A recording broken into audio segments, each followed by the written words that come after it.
Good morning.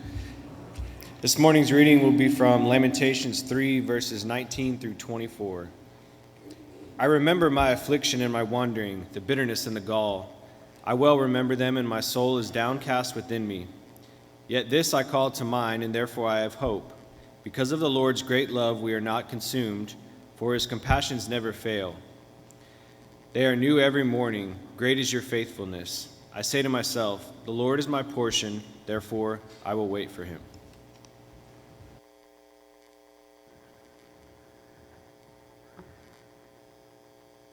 Here on this last Sunday of 2017, I know a lot of people are thinking about the excitement, the gift of a new year.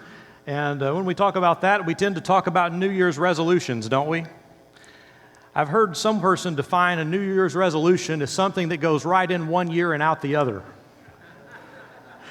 I was looking at a few things people were posting about some of their New Year's resolutions, and my favorite one that I came across was a person who said, I decided that in the new year I need to do more reading, and since I wanted to read more, I decided therefore to turn on the closed captioning on my television.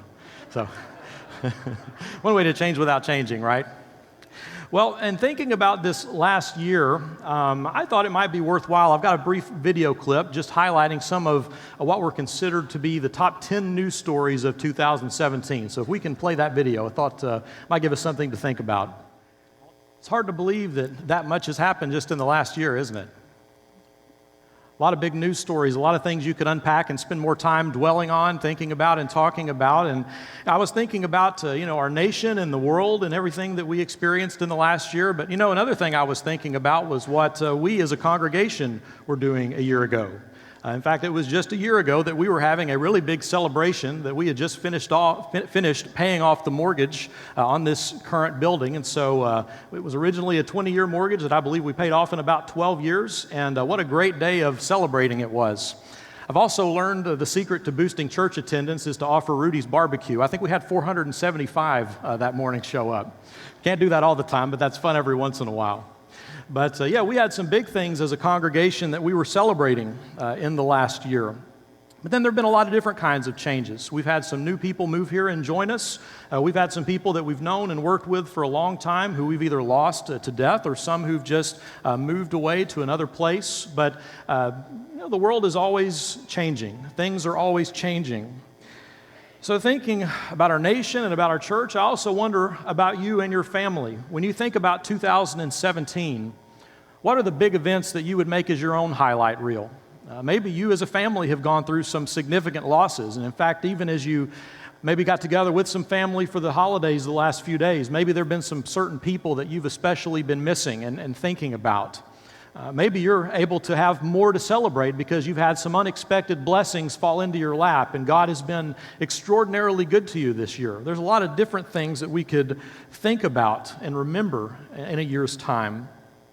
But here at the end of 2017, as we're kind of looking at the beginning of a new year, I thought it might be worth taking some time to look at two significant events that occurred in the life of Israel, two events that they would have paused to think about and to reflect on.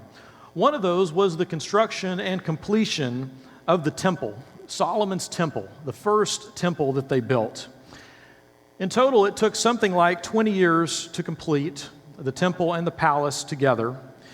And for them, the temple, it wasn't just a matter of a physical accomplishment. It wasn't just a matter of building a building. It was also part of what that temple represented for them as a nation. For one, that they really had arrived as a nation. They had gone from being slaves in Egypt to being liberated, just kind of a nomadic wandering people, but now they've got land of their own, they've got territory of their own. And under the reign of King Solomon, it was the greatest amount of territory that they were ever governing. But Israel had arrived as a nation. It was a time of peace. It was a time of respect where they had people from all over the world coming to seek Solomon's wisdom. They were proud of themselves as a nation. And so they worked hard to build this temple as a place that could house the Ark of the Covenant, the symbolic indwelling of God's presence among them at all times.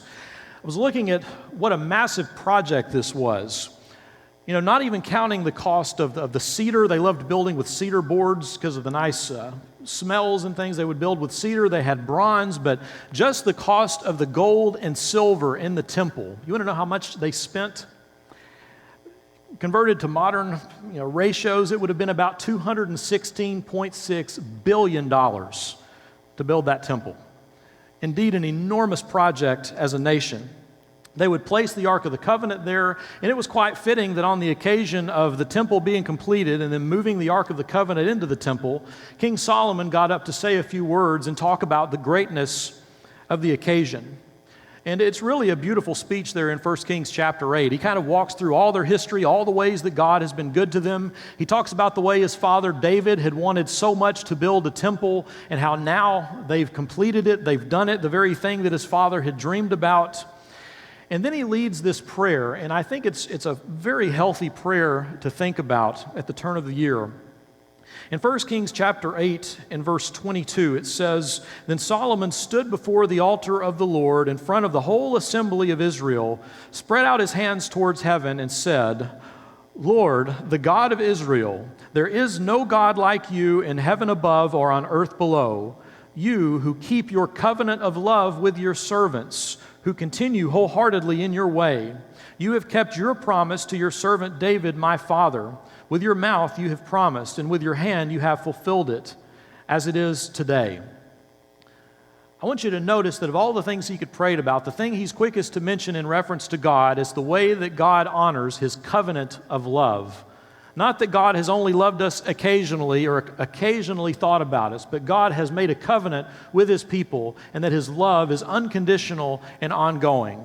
Solomon is able to truthfully stand there and say, we are the recipients, those who've been blessed by this covenant of God's love, God's loving nature. If you keep skimming down through this text, you'll see this is a very mature prayer that Solomon is offering. It's also clear that he understands the nature of human beings, and that even on this great occasion when everyone's really just happy about the celebration in the temple, he reminds them of a few other things. Specifically, that as much as we like to say we're going to be faithful to God forever, we're all still going to have our shortcomings. Everyone sins some of the time. So as he's praying and asking God to bless this new temple, these new things that have been built in the kingdom, he pauses to pray about several other things. If you read through there, you'll see him praying about justice for those who are weak, that this would be a nation that is just. And then he starts anticipating all the ways things could go wrong and says, well, Lord, when we've been defeated in battle, and the reason that we were defeated is because we'd been sinning against you. At that time when we turn back to you, please hear our prayer again. And Lord, when we see the heavens dry up and the water quits flowing and we see drought in the land or even famine in the land, and it's because of our sin, then Lord, when we finally repent and turn back to you, once again, Lord, please hear our prayer. Lord, when there's a foreigner who's heard about the greatness of our nation, who decides to move here to learn about the true God, the God of Israel, and they live among us, Lord, even though they're not one of your people, we want you to hear their prayer also when they come to your temple and they pray. And finally, with an extended section, he says, and Lord, when one day we might even be captured by an enemy, dragged out of here and taken into captivity because of our sinfulness, because we've turned from your ways, when we repent, when we finally turn back to you with all our hearts, Lord, please hear our prayer. So they build this enormous, impressive structure, and he has a way of putting everything in perspective. It's a great day of celebration, but he doesn't want them to forget how easy it is to fall away or how fragile it is, our walk with the Lord, and how seriously we have to take it. I just love the soberness of 1 Kings chapter 8, verses 27 to 30. Listen to what he says. He says, but will God really dwell on earth? Standing next to this, $216 billion temple that they just built. Will God really dwell on earth? The heavens, even the highest heaven, cannot contain you. How much less this temple that I've built? Yet give attention to your servant's prayer and his plea for mercy, Lord my God. Hear the cry and the prayer that your servant is praying in your presence this day. May your eyes be open toward this temple night and day, this place of which you said, my name shall be there, so that you will hear the prayer of your servant praise towards this place. Hear the supplication of your servant and of your people Israel when they pray toward this place. Hear from heaven, your dwelling place, and when you hear, forgive. So on this grand occasion, he has a good way of reminding us that it's great to have victories, it's great to have success, it's great to feel secure in a material sense and in a national sense. It's great to have big buildings and big accomplishments, but he says all that really matters is that in the end we're still walking with the Lord. That's the thing that will continue to sustain us. That's the thing that will continue to keep us strong. It's in God's covenant of love that we have to continue to put our hope. Not just in this economy, he says, certainly not in this building that we've built. God can't be contained in something as small as that.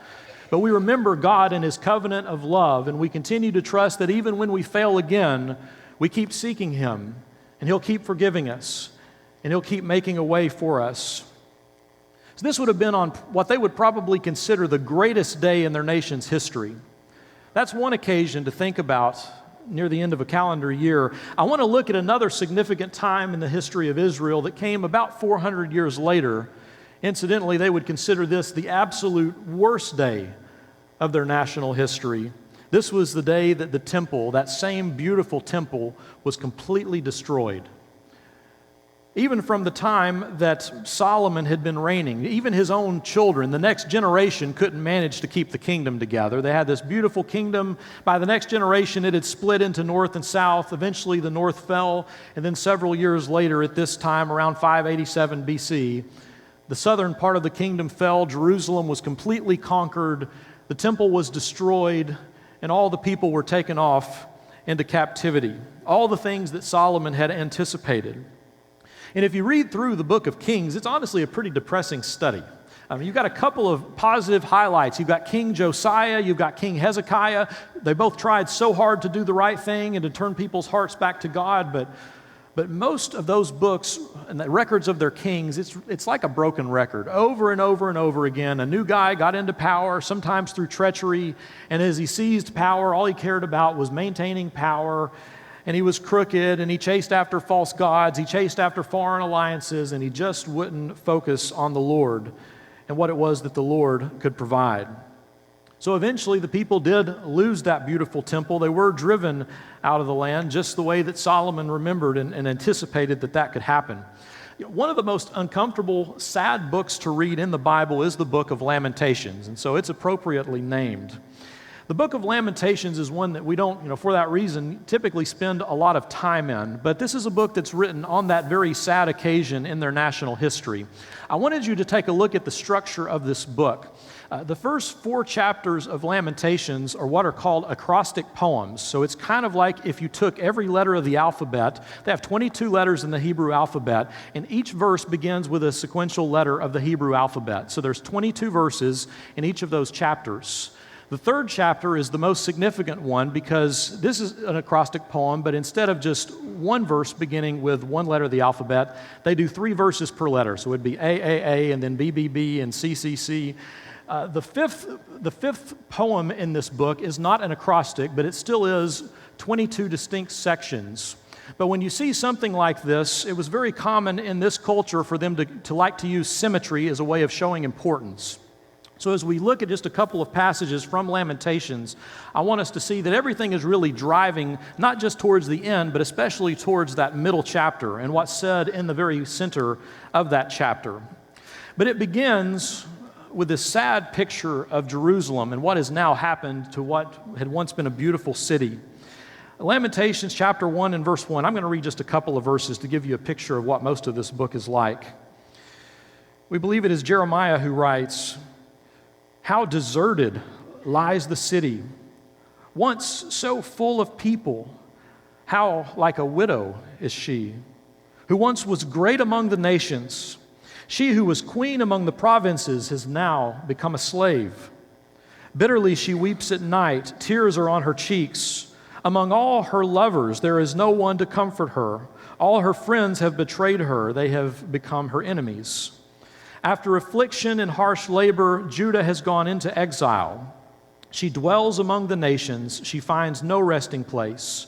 All who pursue her have overtaken her in the midst of her distress." Again, a very sobering, sad picture to think about the greatness of that day when they completed the temple, what that meant for the faithfulness they were intending to have to God versus just how far they had fallen in their history. So there's a picture in chapter 1 of kind of the outside view. Chapters 2 and 4 look at some of the inside view, inside the city. What is it like being in a city like this where everything is just suddenly gone or fallen apart? For Israel, we can think about what it means to have all your sources of security taken away from you. All the things that they had formerly been proud of. We're a strong nation. We're a wise nation. We're a respected nation. We have material resources. We have a military. All these things they put their confidence in were suddenly taken away from them, and all that they had left was the promise of God's ongoing, unending love. And there's that question we have to ask, is that still enough? You know, there are so many things in life that we're tempted to put our confidence in. I mean, we're talking about big things here, but even smaller things that we notice along the way that let us down. I know I've had the experience several times in my life of that thing I thought I really needed to buy, how, you know, almost as soon as you get it, it's not as great as you thought it would be. You know, can't wait to get a really, really nice television only to discover there's not much worth watching on television. You know, those kinds of things. Maybe you've had that experience of buying a really expensive smartphone and a couple of years into it, all of a sudden your battery just won't charge anymore, and you start reading those articles about what they call planned obsolescence, which is a very detailed strategic way that the phone companies are going to rip you off, right, as your device is intended to stop working after about 3 years. You know, those are small, silly things, but there are a lot of bigger things that people put their confidence in. I've had the sad experience of watching some people in life, good people, who've had to get down to this same state where, you know, they had savings and they had insurance, and then to have something happen in their life where they get to a point where they've spent all their savings, and insurance has paid all that it's going to pay and sent them a letter that says, no, we're not going to do any more. Now this is your problem. When it gets down to that place where God is all that we have, the love of God is all that we have, is that enough to carry us through and give us what we need? The most important section of this book of Lamentations is, I would argue, at the center of the book. When you look at poetry that's got symmetry to it, it's kind of forming a bullseye towards the middle that it wants us to pay attention to. So in the very middle of the longest poem there in chapter 3, in the middle of the book, we get to this significant section of Scripture. In Lamentations chapter 3 in verse 19, it says, "Remember my affliction and my homelessness, the wormwood and the poison. I continually remember them and have become depressed. Yet I call this to mind, and therefore I have hope." In the middle of that destroyed city, in the middle, right next to a fallen temple, he says, "Because of the Lord's faithful love, we do not perish, for his mercies never end." We're still here. God has still kept us here. He's still brought us to this point. God's mercies are new every morning. Great is your faithfulness. I say, the Lord is my portion. Therefore, I will put my hope in him. So thinking about these two great occasions, significant occasions in the life of Israel, when you think about the dedication of this beautiful temple and even at the destruction of that same temple, there's a common theme that shows up both in Jeremiah's laments, but also in Solomon's prayer, specifically the steadfast love of the Lord.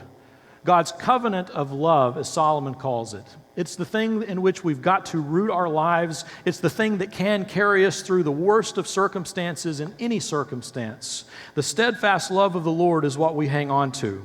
He says the mercies of God, even sometimes when we struggle, we trust again that the mercies of God will be new tomorrow. They're new every morning. His faithfulness is great, and there's that challenge to get to a point in our life where we truthfully say, God is my portion. The thing that I need, the thing that I want for myself, the thing that I'm going to hang on to and trust in is the Lord.